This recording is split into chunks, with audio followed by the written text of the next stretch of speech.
pag-usapan natin ngayon ay isa sa mahalagang bagay regarding the new covenant. The past few weeks, preaching ni PJ, regarding, we know about ano yung halaga ng new covenant, what does it do, especially yung first week natin, first Sunday natin, regarding the Lord's Supper. Ano ba yung halaga nun? So, na hindi natin dapat binabaliwala. And of course, yung promises, yung purpose ng New Covenant was discussed last week. And today, still we will focus on the New Covenant. And another important, yung sa Trinity, which is God, the Spirit, and our Savior, Jesus Christ. No? So we'll just focus a little on the Holy Spirit today. Ano yung part niya in the New Covenant? So ang text natin will be in the 2 Corinthians. Corinthians, or the Church of Corinth, ay isa sa pinakamahalagang church na naitayo ni Apostle Paul. It is one of his, it is beloved to him. Sobrang mahal niya yung church na to. Ba't ko nasabing sobrang mahal? Because according to records, besides yung pagstay niya sa first church, sa mga Gentiles, yung Antioch, dito nagtagal ang pag-minister ni Apostle Paul. It's about 18 months na nag-stay siya dito. Teaching, of course, building the church, as compared to other churches where he has, alam natin yung mga epistles, and sabi sa isang commentaries, if you want to know Apostle Paul personally, read nyo daw yung 2 Corinthians. Diyan makikita nyo yung personality ni Apostle Paul. He so loved this church so dearly. And in his letter, in the first letter sa Corinthians, chapter 4, verse 14, ang tawag ni Apostle Paul sa Church of Corinth is his children, his beloved children. If you will, you can look it up at 1 Corinthians 4:14. So, iba talaga sa dating sa puso ni Apostle Paul ng Church of Corinth. The Corinthian church was blessed with spiritual gifts, but with so much, and also with so much resources. Kung natatandaan niyo yung ating message regarding a cheerful giver, nagbigay ako ng background kung ano yung, kung gaano ko talaga ka-bless yung Church of Corinth. In terms spiritually, in terms also sa mga resources. Kasi nga, they are situated near the port. So, trading area in yung Church of Corinth. So, kumbaga, maraming may kaya or rich people sa loob ng Church of Corinth. Kaya yun, kumbaga, if you will read 2 Corinthians, if you will read the book of Corinthians, makikita niyo doon kung talagang special nga sa puso ni Apostle Paul. And lagi niyang pinagyayabang ang Corinthian church. If you remember then, doon sa message natin about cheerful giver, pinagyayabang niya sa ibang churches. Yung Corinthian church. We discuss about it na there's a need sa Jerusalem church, and ang kauna-unahang nag-volunteer na magbibigay yung Church of Corinth, if you remember that story. Kaya talagang so proud siya sa church na to. But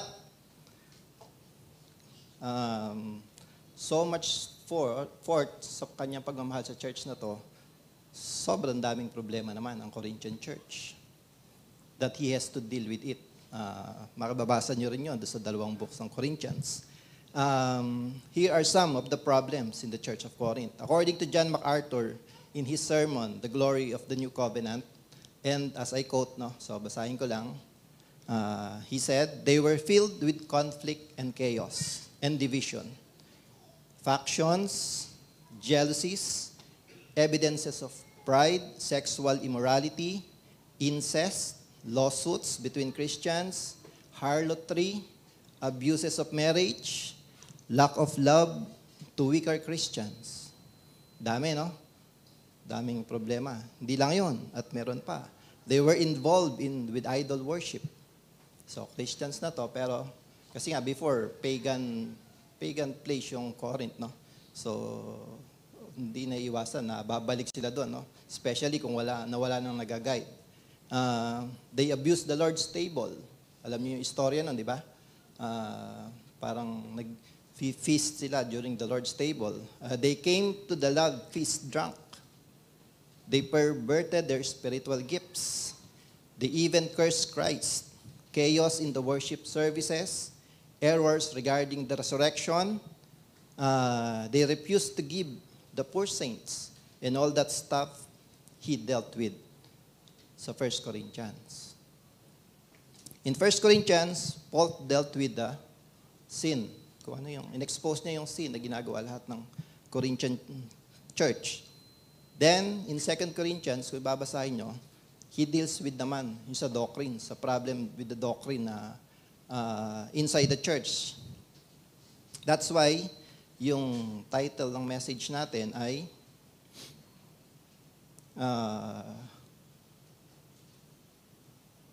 Paul defended his ministry in relation to the new covenant. Bakit kaya? So open your Bibles to 2 Corinthians chapter 3, verse 4 to 6. And I would like to ask everyone to stand in regards to the reading of God's Word. 2 Corinthians chapter 3, verse 4 to 6. So ang title ng ating message today is The Ministration of the Spirit in the New Covenant. Sabi dito sa passage natin, and we have such trust through Christ toward God. Not that we are sufficient of ourselves to think of anything as being from ourselves, but our sufficiency is from God, who also made us sufficient as ministers of the new covenant, not of the letter, but of the Spirit. For the letter kills, but the Spirit gives life. May the Lord add blessings to the reading of His Word. Let us pray. Father God, again, we're so blessed, Panginoon, to hear your word today. Guide us, give us wisdom, O God. Give me wisdom to preach your message and give everyone the wisdom to understand, Panginoon, your message.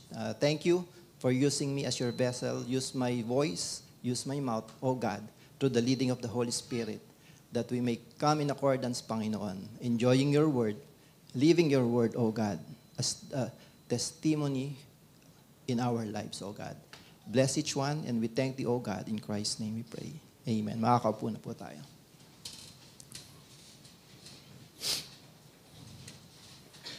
Ayan. So, if you go to verse 4, so tingnan muna natin yung konting setting ng ating. So yung first point natin, yung setting. Oh, let's look at the context muna nung passage na pag-uusapan natin. Sabi doon, yung from verse 4 to verse 6, kung mapapansin nyo, sabi dyan, and we have such trust through Christ toward God. Not that we are sufficient of ourselves to think of anything as being from ourselves, but our sufficiency is from God, who also made us sufficient as ministers of the new covenant. Yan. So, nung napansin nyo sa passage na yan, in that first part, it seems that Paul is expressing na it seems like he is defending himself sa Corinthian church. There is a reason for this. Because merong issue na meron siyang issue na gustong i-correct sa mga believers ng Corinthian church. Ano yung issue na yon? Kasi na-infiltrate ng false teachers yung church ng Corinth. Ano yung false teaching na pinapasok to? Mga Jews yun, mga Jews yung pumasok na yun na as a false teacher sa Corinthian church. Ano yung doctrine na itinuturo nila na bago sa mga tao? Well, they believe the gospel, no? Yung mga Jews na to. Okay, kumbaga, walang problema about that, no? They believe in the gospel. Ganun. So, kaya nakapasok sila dun sa church. Kasi kung ang bungad nila, yun agad intention nila, of course, hindi sila paniniwalaan. Pero, as a face value, ayun, so parang totoo na, ba, sa atin may pumasok. Of course, gospel pa rin yung tinutukoy. So, siyempre, makikinig tayo lahat. But, mayroong problema. Ano yung problema na yon? Na to enter daw the kingdom of God, kailangan pa rin nilang i-observe yung old ways or yung Old Testament or the Mosaic Law. So, to receive salvation, it means, para sa teaching na yon, yes, you need Jesus Christ, but you also still need to observe the law or the Mosaic Law. And without these laws daw, you cannot truly enter the kingdom of God. So, since Apostle Paul is dealing with false teachers, he has to start yung chapter 3 in dealing with the Corinth with these words. So, move lang kayo, nasa 2 Corinthians kayo, chapter 3, move lang kayo sa verse 1 to 3. Ayan. So, verse 1 muna.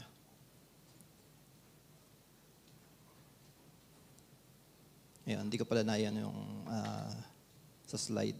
Okay, sa verse 1, ano sinabi doon? Do we begin again to commend ourselves? So, yan yung dahilan yung kung bakit yung binasa nating text, no? Na feels like dinidepend ni Apostle Paul yung sarili niya against the Corinthian church. Sabi niya dito, sa verse 1, do we begin again to commend ourselves? Or do we need, as some others, epistles of commendation to you or letters of commendation from you? So parang sinasabi dito ni Apostle Paul, kailangan ba naming mag-send ng letter of commendation sa inyo para i-recognize nyo yung teaching namin, no? Yung teaching na ituro ko sa inyo. Letter of commendation, kailan ginagawa yon? Kasi daw, yun nga, sa issue ng mga false prophets during that time. So it means talagang marami nagsusulput ang mga false prophets. So parang magkaroon ng security, ayun, for security purpose. Every time yung mga apostles ay may pinapadalang tao, they would give this letter of commendation. Kumbaga, kung sa computer natin, merong panlaban sa virus, no? Ito yung panlaban nila kasi if you will look into it, yung mga false prophets, parang virus ng church yan. Kaya it is necessary muna, bago nila i-accept yung taong dumating doon, nagpakilala siya na ako hindi recognizable yun. Darating ka lang doon sa church, sasabihin mo, ako si ganito, pinadala ko ni Apostle Paul. Hindi acceptable yung oral na pagsasabi. But there should be a letter of commendation, letter of recommendation. No? Sa work natin, familiar naman kayo doon, letter of recommendation na I believe I asked Pastor Joseph one time na mag-enroll ako sa BBSI, na hingi sila ng letter of recommendation doon sa pastors ng church. Ayun. So ganun din kayo. Pag maghahanap kayo ng ibang work, sometimes humihingi yung bagong company ng letter of recommendation doon sa para malaman kung okay na employee nga kayo. Ito yung mga sample of letters of commendation during that time. Yan. Romans 16, 1-2.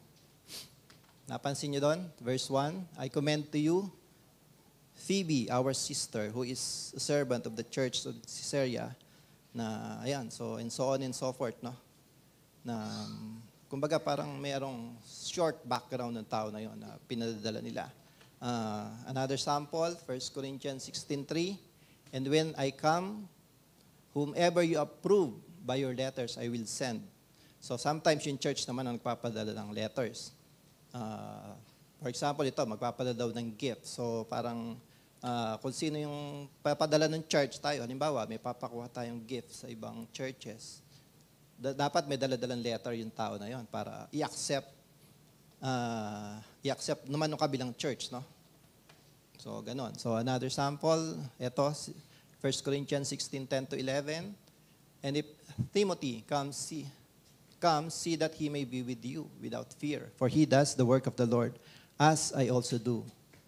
Ayun, so ayan, meron pa therefore let no one despise him, ganon. So parang i-accept nyo talaga, huwag nyong, dahil may proof yan na pinadala ko sa inyo si Timothy.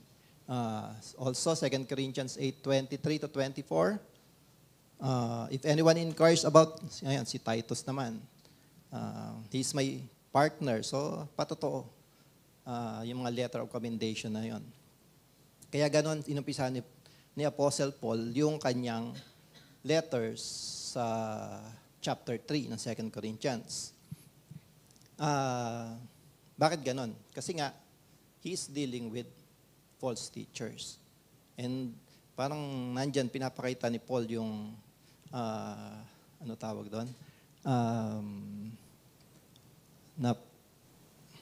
That the ministry that he has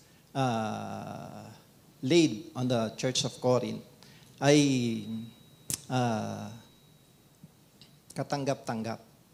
Kumbaga, di ba, sabi ko kanina, anong problema doon? Yung gospel plus the Mosaic law. Which he is saying here na yung new covenant is enough. Yung Jesus Christ is enough for you to enter the kingdom of God, for your salvation. And sa 2 Corinthians, chapter 3 pa rin tayo, verse 2 to 3, anong sabi niya dyan? Especially yung naka-highlight, you are our epistle, written in our hearts, known and read by all men. Clearly, you are an epistle of Christ, ministered by us. So anong point niya? Hindi niyo na kailangan ng letter of commendation about what I preach unto you. Because ito na yung letter of commendation ko. Yung epistle of Christ. And anong sabi doon? Nasaan yung epistle na yun? Nasaan yung letter of commendation na yun? It's inside them. Andun na yung letter of commendation. Sila yun. Sila mismo yung magpaparato. They are the written, they are the proof na whatever they preach unto you about the new covenant, and it is the Holy Spirit that dwells in you, that bear witness. So, nakukuha nyo, hindi na kailangan ng letter of commendation whatsoever. Kasi kayo yung proof mismo. Alam nyo yan sa sarili nyo na kung ano yung tamang doctrine, kung ano yung tamang panampalatayaan ninyo. To whatever you need in your heart to believe. Kaya, yun nga, di ba sabi ko sa inyo, napakamahal ni Paul yung church ng Corinth. Kaya he was deeply hurt about this situation. Na sa tagal na pinagstay niya doon, almost 2 years na nag-minister siya sa Church of Corinth. Still, may dumating lang na bagong turo na walang basis yung pagtuturo ng mga tao na yon. They were swayed. Napaniwala sila, most of them. I believe most of them. Kaya directly, yun nga, pinuntuhan agad ni Apostle Paul yung bagay na to. Kasi mahalaga yon for the survival of the church. Yun nga, sa isang kisap mata, tinalikuran nila what they have learned and accepting these new teachings. Christ plus the Mosaic law daw ang key sa salvation. But Apostle Paul is saying that the new covenant that they ministered unto them, it is enough to save them. And also simply saying na yung old covenant is already obsolete. I am not saying obsolete na in a way na i-disregard mo na yung old covenant. I'm saying obsolete ng i-practice. Lahat ng pinapractice nila. Kasi, ano ba yung practice sa Old Covenant? Animal sacrifice, circumcision, Sabbath, Although, hindi dapat i-disregard yun. No? So, what he's saying, hindi nyo na kailangang i-practice yung mga bagay, yung mga traditions and anything na naituro sa inyo regarding the Mosaic Law. And later, yon, meron tayong illustration para maintindihan yung mabuti yung difference ng dalawang bagay na yon.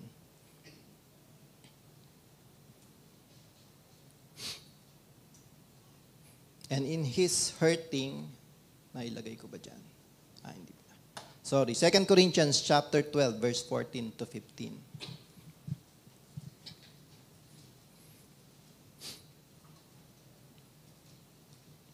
And Paul utters this word, no? Kung gaano niya talaga in so much pain na naranasan niya, yung sakit sa puso na naranasan niya, no? He uttered these words to them to remind them kung gaano kahalaga sa kanila yung kung gaano kahalaga kay Apostle Paul yung Church of Corinth. Sabi niya dito, verse 14, now for the third time I am ready to come to you. So parang nakabisit siya ng 2 times sa Church of Corinth. Ito, parang gusto niya pang bumalik ulit. And I will not be burdensome to you. For I do not seek yours, but you. So, hindi siya, kumbaga parang may pasakali siya dito na parang pag pumunta siya doon, pagiging pabigat sa Church of Corinth. No? Maybe because of his needs, baka yun yung tinutukoy niya. Or baka isipin nila, meron na naman siyang kailangan to help the other churches. Pero ang purpose niya talaga is to visit them. Sila mismo. Sabi diyan, for the children ought not to lay up for the parents. Again, mentioning this, no?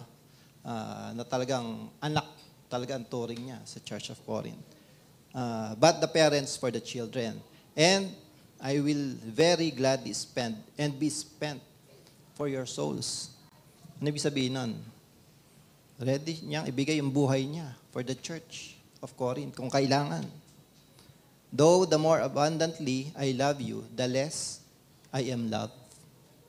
Ano sinasabi niya sa last passage? Ganun ko kayo kamahal. Should you love me less?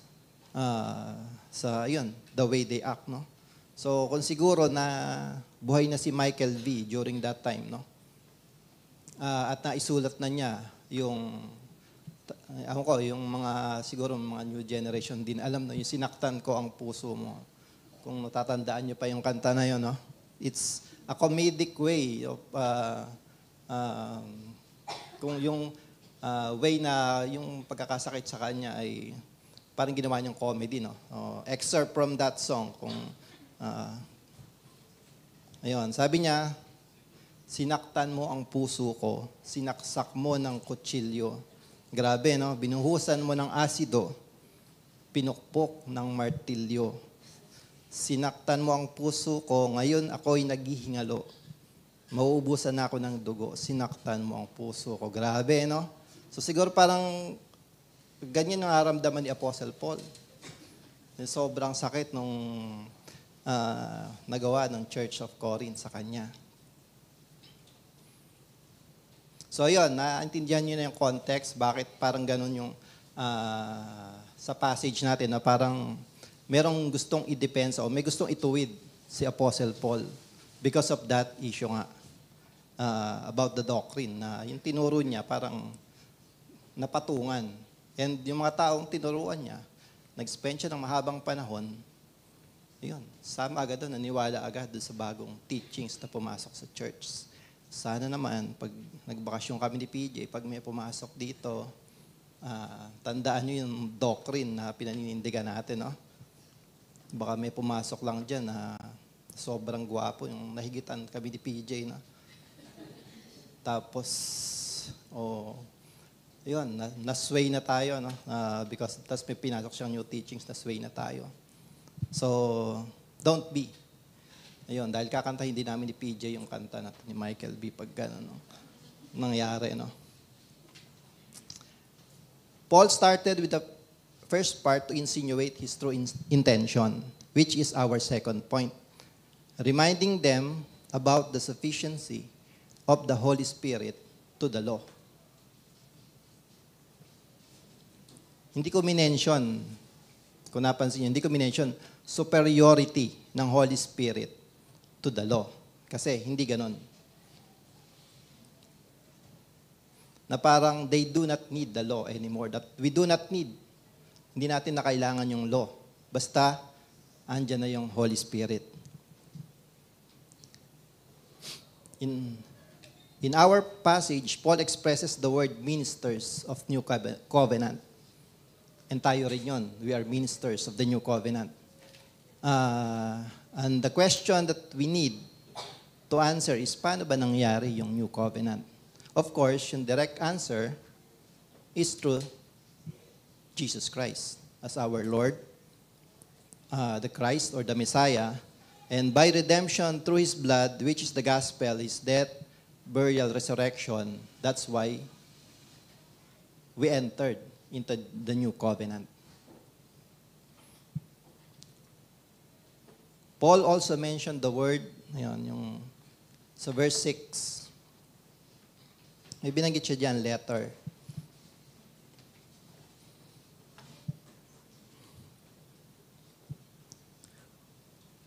He was emphasizing this particular letter to the Church of Corinthians.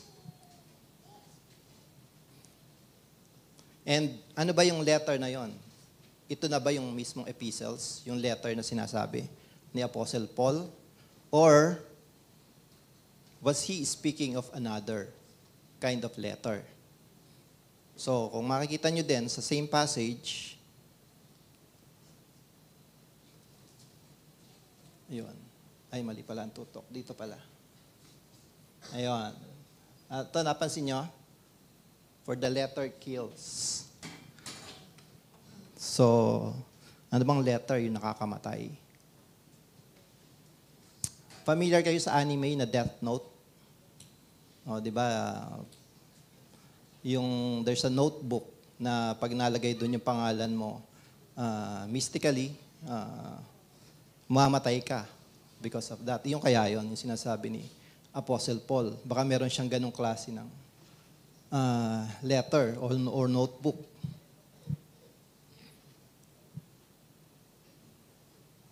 So, remember what Apostle Paul is dealing here, no? Yung necessity ng Mosaic law sa salvation na tinutulungan ng mga false teachers. So, the insinuation of the letter that kills is the law. Nakamatay pala yung law ng ating Panginoon. Open your Bibles to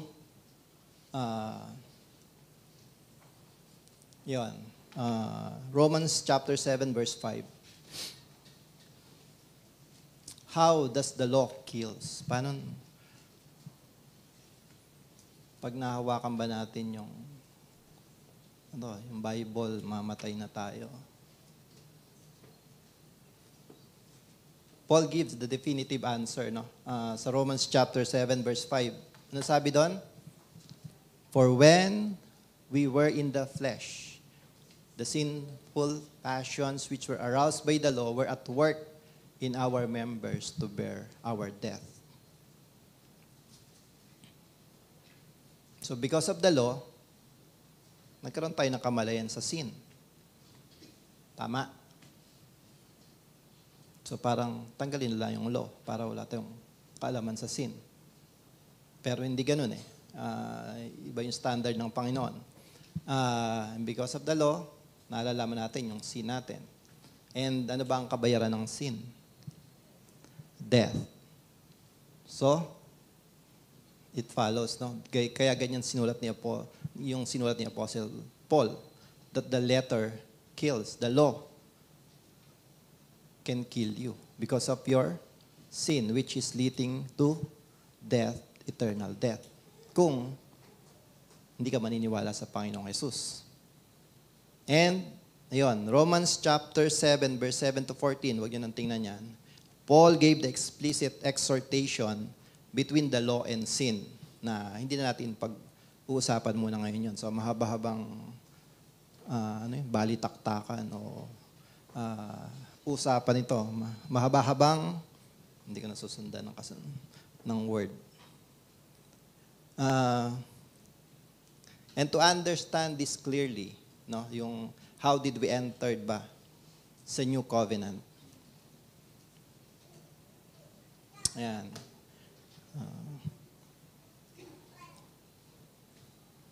Of course, pag may new covenant, may old covenant. Sino naka-attend ng prayer meeting last Wednesday? Ayun. So, Brother Dan, no, in his message during that prayer meeting, he mentioned this about yung transition from the old covenant to the new covenant. Now, open your Bibles to Romans chapter 7, verse 1 to 4. Kung paano tayo napasok dyan sa new covenant.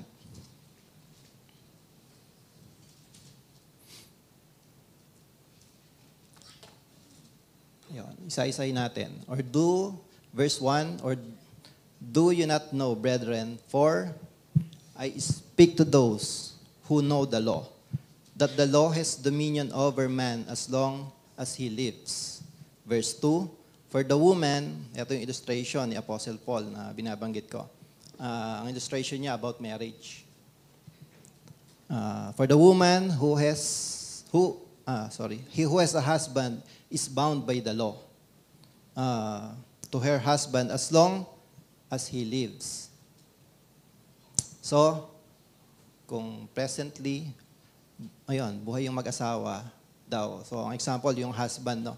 So, yung marriage nyo is bounded by the law nung lalaki. So, siya yung, kumbaga, nakapaloob ka dun.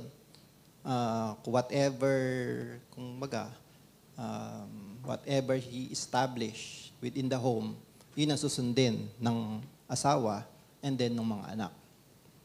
Kaya nga, di ba, anong isang part ng wife to submit sa kanyang husband. So whatever he establishes in the household ay yun ang dapat masunod. Kaya warning sa mga singles, kung naghahanap kayo ng kadouble, siguraduhin yung Christian talaga yung pipiliin nyo. Kasi whatever that person, yung lalaki na yun na mapipili ninyo, o vice versa, kung yung babae, kung yung lalaki naman, Christian ka, and then unbeliever yung napili mo, of course, hindi lang naman applicable yung submit, no? So, kasi as a husband and wife, meron kayong dapat pinagkakasunduan. So as long as both parties is alive, whatever the husband and wife na law na in-establish, bounded kayo pare-pareho doon. Walang kawala. Kaya pag kinasal, sinakal. Diba? Sakal na kayo doon sa law na na-establish sa bahay. Okay. I will proceed. Verse 2. Verse 2 pa rin, kasudlong. But if the husband dies, she is released from the law of her husband. So, kung namatay na raw yung lalaki, na-release ka na dun sa law na in-establish nung asawa mo na yon. Malaya ka na. Malaya means you're free to marry again. Verse 3, so then if, while her husband lives, she marries another man, she will be called an adulteress. So kaya there is adultery pagka buhay pa, both parties. Pag pareho kayong Christian or kahit hindi, hindi pala, iba yung teaching na Apostle Paul. Pag pareho kayong Christian, nagkahiwalay kayo, annul, divorce, legally separated, yun yung dahilan kaya hindi kayo pwede pareho mag-asawa. And 1 Corinthians chapter 7, Paul dealt with that, no? Yung learning na yon. Pero sabi niya, but if her husband dies, she is free from the law, so that she is no adulteress, though she has married another man. So sabi nga ni Brother Dan, pag namatay na yung asawa, malaya ka na. Wala ka na doon sa jurisdiction ng law ng asawa mo. And vice versa, kung ang namatay naman yung babae, of course, free to marry na rin yung yung guy. Wala ka na sa, you will not commit anymore yung adultery because of that. So in verse 4, sabi doon, therefore, my brethren, you also have become. Ito yung explanation, how did you enter in the new covenant? You also have become dead to the law through the body of Christ. Nung hindi natin nakikilala ang ating Panginoong Jesus, we are all under the law. Yun yung gagamitin sa atin, sa pag-judge sa atin pag di natin nakilala ang Panginoong Jesus. And since the law kills, alam nyo na yung mangyayari. So, by the death of Jesus Christ, we entered into a new covenant. So, mangyayari yun when you believe with Jesus Christ. Sabi diyan, that you may be married to another, to him who was raised from the dead, that we should bear fruit of God. So, naintindihan nyo na yung transition, bakit tayo nakapasok sa New Covenant? Because of the redemptive works na ginawa ng Panginoon, which offer us yung salvation. And going back sa exhortation ni Apostle Paul sa 2 Corinthians chapter 3, verse 2 to 3, lagay ko ba? Ito pala yan. Again, sabi doon, you are our epistle written in our hearts, known and read by all men. Clearly, you are an epistle of Christ, ministered to us. Written not with ink, yan, yung highlighted part, but by the Spirit of the living God. Not on tablets of stone, but on the tablets of flesh, that is of the heart. Saan na raw naka-engrave yung law? Sa heart na natin. And sino ang nag-engrave nun? God, no? He put the Holy Spirit sa bawat isa sa atin na nanampalataya.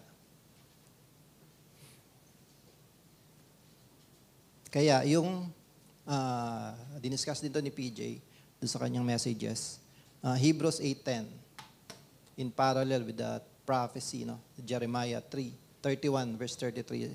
And it says, sa verse 10, ito yung sufficiency ng Holy Spirit. For this is the covenant that I will make with the house of Israel after those days, says the Lord.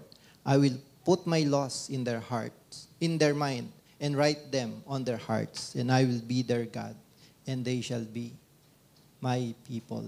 So that's what happened nang nanampalataya sa ating Panginoong Jesus.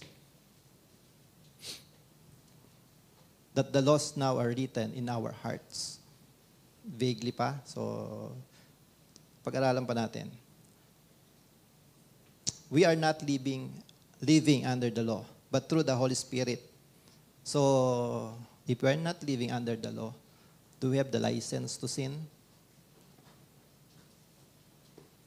Hindi, di ba?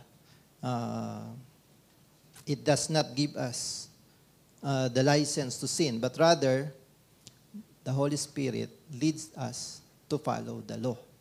So, it's the other way. Kaya sinabi ko yung pinaka main title, subtitle natin, the sufficiency.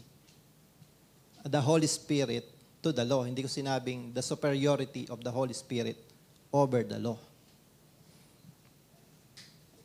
Kaya, when we don't have conviction, pag nagkakasala tayo, when nagiging natural lang sa atin mag-sin, question mark.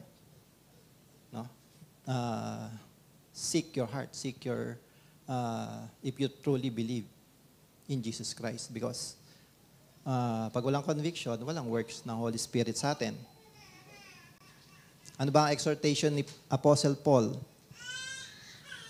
2 words na ginapit niya. Sabi niya, do not quench the Holy Spirit and do not grieve the Holy Spirit. Quench means doing the things that the Holy Spirit want you to do, but hindi nyo ginagawa, but you are not doing it. Ano ba ang gusto ng Holy Spirit? Mag-pray ka. Ang gusto ng isang Holy Spirit, magbasa ka ng Bible, mag-aral ka. Ano pa? Be a part of the Great Commission. That is what it meant by quenching the Spirit. Grieving the Spirit. Ito naman yung mga bagay na ayaw sa inyo ipagawa ng Holy Spirit, but yun ang ginagawa natin. Ano yon?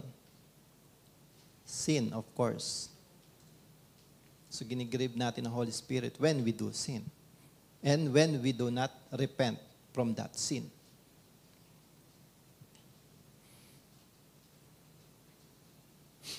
So, the Holy Spirit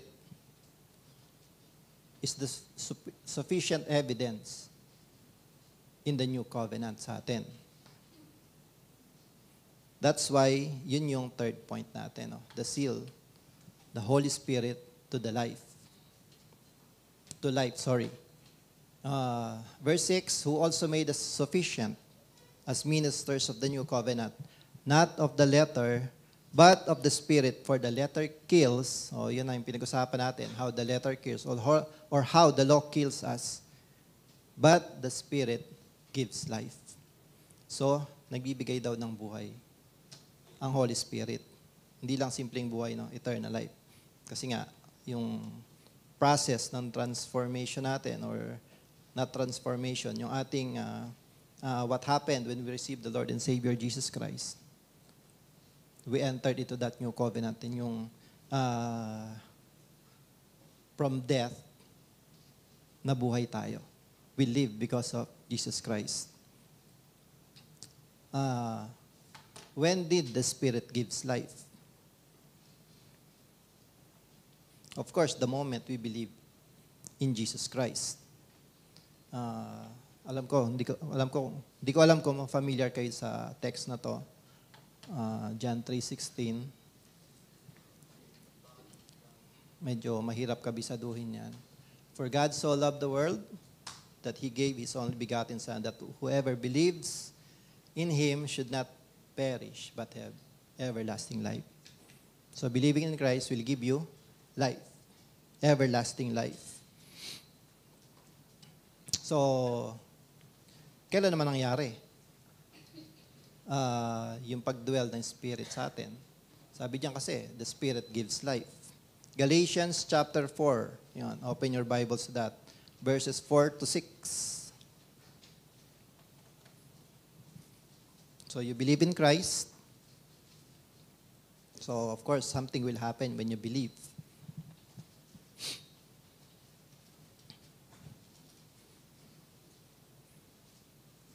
Yan, verse 4. Yan. But when the fullness of the time had come, God sent forth His Son, born of a woman, born under the law. So, when Jesus Christ was born, He was under the law during that time, di ba? Anong gagawin niya? To redeem those who were under the law. That we might receive the adoptions of the Son. And nagawa na niya yun, di ba? Nagawa na niya yung what needed to be done para makawala tayo, para ma-release tayo sa power ng law, which bring forth death. Verse 6. And because you are sons, God has sent forth the Spirit of His Son into your hearts, crying out, Abba, Father. So, the moment you believe, automatic. If you genuine yung faith ninyo sa ating Panginoong Jesus, automatic, you will receive the Spirit that gives life.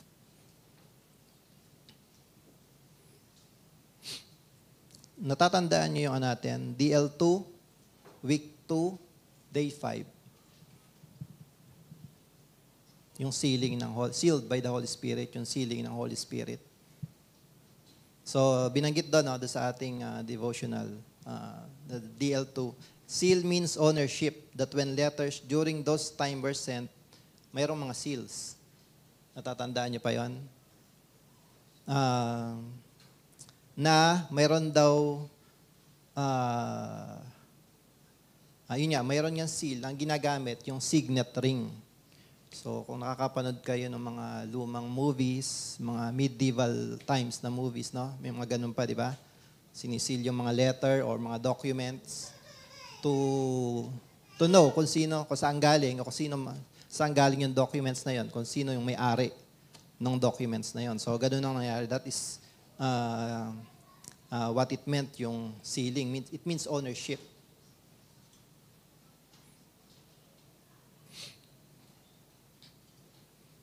And if it means ownership, yun nga, yung third point natin, the moment we believe, nilagay agad ng Panginoon yung seal na yon, which is the Holy Spirit that gives life unto us.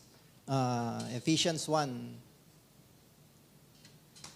yun, 1:13-14. In Him you also trusted after you heard the word of truth, the gospel of your salvation, in whom also having believed, you were sealed with the Holy Spirit of promise, who is the guarantee of our inheritance until the redemption of the purchased possession to the praise of His glory. Pero may isisingit lang ako. Pero napansin nyo ba, yung Holy Spirit, during the apostle times, believers na sila, pero sabi ng Panginoong Jesus, you still have to wait for the Holy Spirit. So, ibang instance yun, no? During that time, applicable yun kasi, sabi doon, bago nyo ma-receive ang Holy Spirit, sabi ng Panginoong Jesus, I have to go to my Father. Kumbaga, hindi pwedeng nandito siya. The Holy Spirit will come. Hindi ganun yung teaching ni Jesus Christ. He said, He has to go to the Father, tsaka niya ipapadala yung Holy Spirit. So, special case yun. Hindi applicable sa atin yun. Na mag-iintay din tayo ng Pentecost. Pagka nanampalataya ka sa ating Panginoong Jesus, mag-iintay ka pa ng Pentecost para dumating yung Holy Spirit. Instant. When you believe, yun yung sinasabing quickening. Pag God sees your heart that you truly believe Christ, automatic. You receive the Holy Spirit. You receive the sealing of the Holy Spirit. And,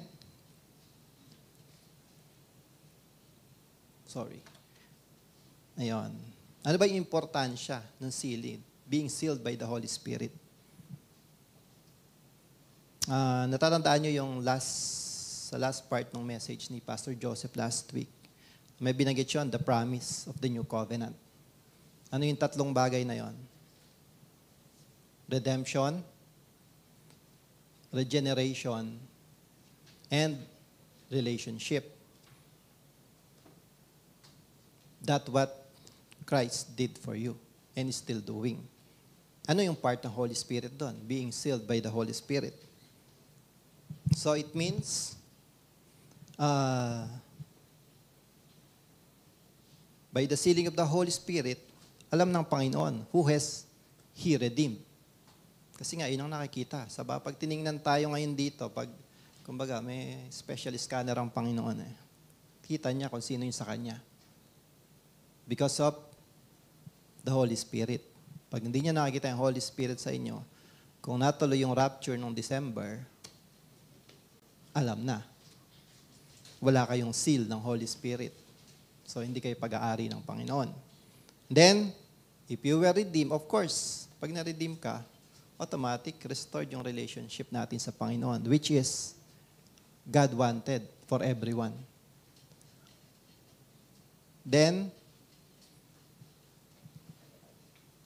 yung regeneration, nangyayari, and still, nangyayari sa atin because of the work of the Holy Spirit. Kaya nga, yung binanggit ko kanina, do not quench, do not grieve the Holy Spirit. Kasi, pinipigilan nyo yung regeneration nyo. Yung, kumbaga yung buhay na i-enjoy nyo sa ating Panginoon, that is what you are inhibiting. Yun yung pinipigilan natin. So, yan yung role ng Holy Spirit in the New Covenant. And napakahalaga na Isa yan, sabi nga nung nabasa kong article dati, yung Holy Spirit is the part of the Trinity that is often neglected. Kaya dapat tayo, hindi natin ini-neglect ang Holy Spirit. Yung discerning natin, yung conviction natin of the Holy Spirit, huwag niyong lalabanan. Huwag niyong kokontrahin yung Holy Spirit. You should be led by the Holy Spirit and not you leading the Holy Spirit. Huwag niyong pagbabaliktarin yun. Problem, my friend, pagka nangyari yun. No? Malaking problem yun. And of course, in the past, most of us, I believe, na-experience natin yon when we neglect the Holy Spirit, yung leading ng Holy Spirit.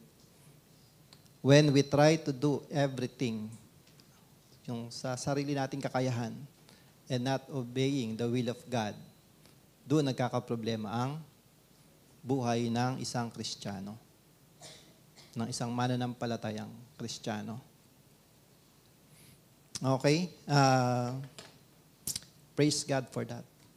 For this, yung katotohanan na to, nagaling sa Panginoon, and how the Holy Spirit is working and continuously working within us to change us. Ang goal, sabi ng Panginoon, I am holy, be ye holy.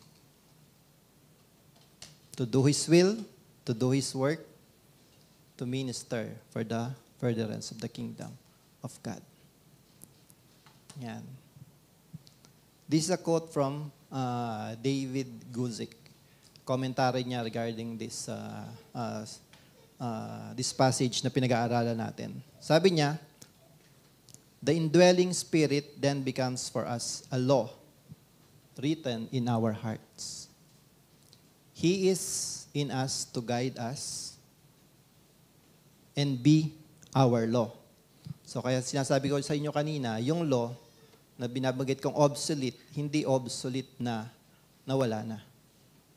Obsolete lang na sinasabi doon, obsolete lang na hindi na dapat i-practice. Yung mga bagay na dapat i-practice for you to gain salvation. Yun ang sinasabi kong obsolete. But the law is still at work within us because of the Holy Spirit. It isn't that the Holy Spirit replaces the written law, but completes and fulfills the work of the written law in our hearts. Kaya pag nag-struggle kayo sa law, or dinidisobey nyo yung law, nandun yung conviction ng Holy Spirit. Kasi itinutuwid kayo ng Holy Spirit, ayaw nyo magpatuwid, ayaw nyo magpa-correct sa Holy Spirit, then you are disobeying the law. The Spirit gives life, as we have discussed, no? And with this spiritual life, we can live out the law of God. Mahirap sundin ang law. Yun ang problema ng law during that time. No? Sabi nga ni Pastor Joseph last week, isa lang yung violate mo doon, violate mo na lahat. So, hindi mahirap mabuhay under the law without Jesus Christ. Therefore, we can't throw away or neglect our Bibles. Asan yung mga Bible nyo? Tinrow nyo na ba? Which some might say, yun nga, parang ito na yung letter, no? Kung iisipin natin, yung binabanggit ni Apostle Paul doon sa passage. Kasi sabi niya parang ang dating baliwalain nyo yan. Hindi. Because now we have the Spirit nga, yun. Instead, the Spirit makes us alive to the letter, fulfilling and completing the work of the letter in us. We also shouldn't think this is permission to live our Christian life on experiences or mystical interpretations of the Bible. So, kung hindi natin dapat pamuhay daw yung salita ng Panginoon through Ano binanggit dyan? Experiences or mystical interpretations. Experiences and allegories in the Bible have their place, but each must be proved true and supported by studying the literal meaning of the Bible. So you have to do your part. Hindi dahil nagme-message kami ni Pastor Joseph dito, parang receive lang kayo ng receive. What we are teaching and preaching, dapat pag-aralan nyo din. Himay-himayin nyo din yung every time, hindi lang kami, whenever you receive messages from other preachers or pastors, hindi lang puro oo. Hindi lang, yun nga, hindi yung tanggap lang ng tanggap.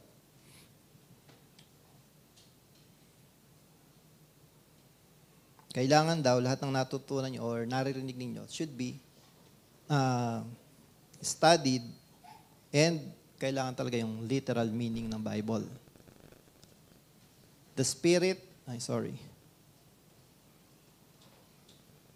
Yan.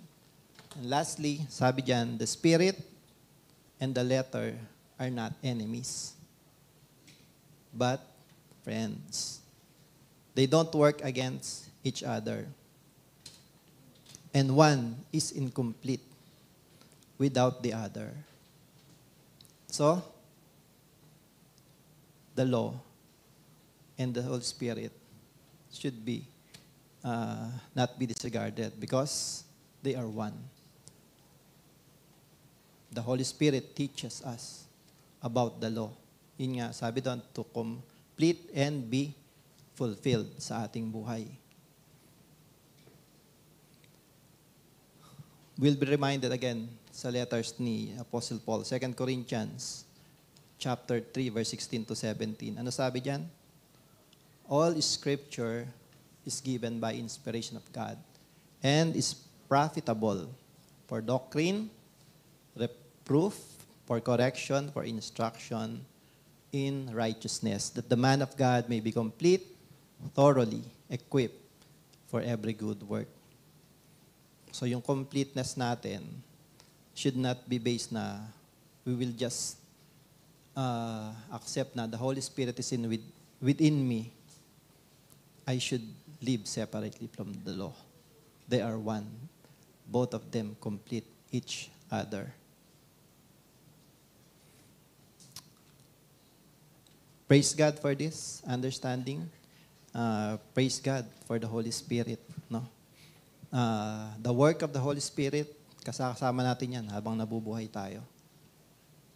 To change us, to motivate us, to comfort us. Daming pangalan ng Holy Spirit, di ba? The Helper, Comforter, and so on and so forth.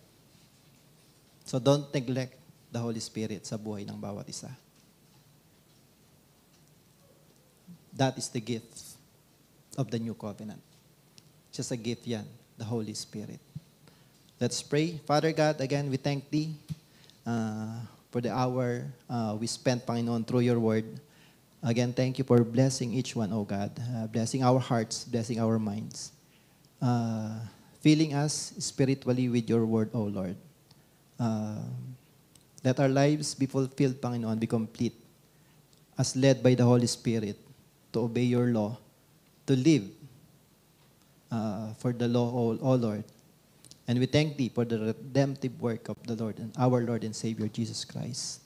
That's why we have entered into this relationship. We have entered into this regeneration because of Him, because of saving us, O God. And thank You for allowing us to have this faith, to believe and to have this faith, O Lord, that one day, the life, the Spirit, that has given this life, O God, unto us, we will enjoy it, O Lord, for eternity.